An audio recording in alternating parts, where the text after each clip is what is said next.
the A-Team. Everyone said it was going to be crap, and I said no. I said it's going to be good. I said, watch the theatrical trailer. People, yes, the teaser trailer sucked, but the theatrical trailer was awesome. Come on, this movie's going to be good. And was it good? Let's find out. Before I get into the A-Team, I got to do this before I review now, because I'm a lazy piece of charcoal. I saw Splice, and I kind of liked it, kind of didn't. I'm never before, no, I think I've been so unsure of whether I enjoyed a movie or not.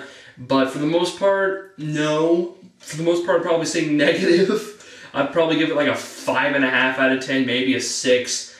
Oh my gosh, I know, it's so daring, it has balls, it does so many things that no film does. I mean, it felt like it was doing those things just for the sake of doing it. And that's it, you know, just for the sake of going, hey, look what we did, you know. The last 15 minutes or so are retarded. It goes into a very, very generic, stupid monster horror movie. And it just gets pretty horrible.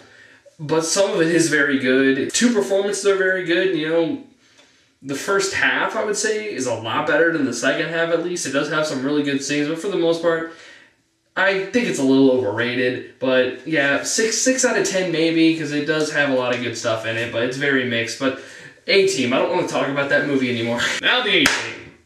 The adaptation of the old TV show.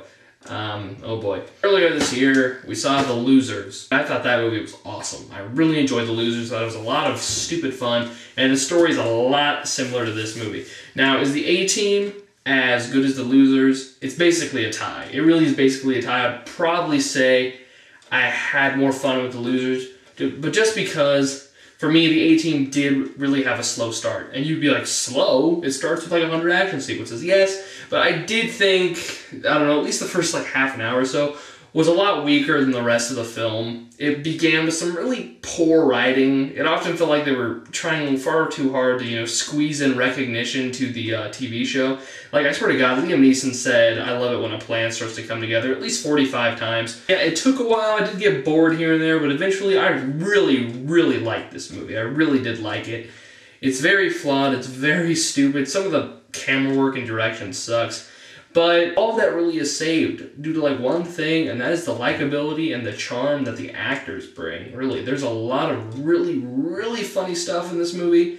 There's a lot of charm. Like I said, it just has this likable quality to it, and that is thanks to the actors, I do gotta say. Although Copley really does steal the show, I don't think we're ever gonna find out like who he actually is, because in District 9, you know, the South African scientist dude turning into an alien. And in this movie, he's like a hick psychopath. He really is hilarious in this movie. And I was really unsure of, you know, Quentin Rampage Jackson, but I really did like him. And of course, Liam Neeson, I think, is one of the best working actors today. If you don't believe me, go and watch last year's 5 Minutes in Heaven. And I do like Bradley Cooper. You know, I know a lot of people don't, but finally, I do like Bradley Cooper a lot. I need a haircut. A lot of people are insulting Jessica Biel's character, saying she's just, you know, the hollow, stereotypical, you know, woman character in an action movie. I disagree. I thought she did a good job, and I liked the stuff between her and Bradley Cooper. I think there were some good scenes there, and, you know, I think they played her character well. You know, yeah, it's a typical character, but I think, you know, it was all done well. I actually also really like Patrick Wilson, and I usually don't. But I thought everyone was really good. I like the director's other film, Smokin' Aces, which may just be the most preposterous, ridiculous, over-the-top movie I've ever seen. And this movie is definitely not as ridiculous as Smokin' Aces, but I actually like Smokin' Aces because it's fun to watch, because it's just so absurd. But, you know, this movie gets kind of similar to that. You know, they try to fly a tank. This movie is just hilarious. There is so much good humor here, and there's just so many winks and so many nudges. You know, they are so aware of the stupidity of some of this stuff that you just can't help but go with it. In the end, this movie is a lot of fun. It's hilarious. It's likable. I think it will be a good time for most people. I really do. I do give a big recommendation for it. It's a fun summer movie. It has style. It looks great. It is able to be really stupid, but, you know, slow down in some scenes. You know, tell a story, although the story is dumb, but it does have a good narrative. Good performances from everyone, I gotta say. Good casting, although some of it was a little weird when I first found out, but I'm really pleased now. You know, some of the writing does suck, but in the end, I think all is forgiven. I had a lot of fun. I'm going to give it a 7.5 out of 10.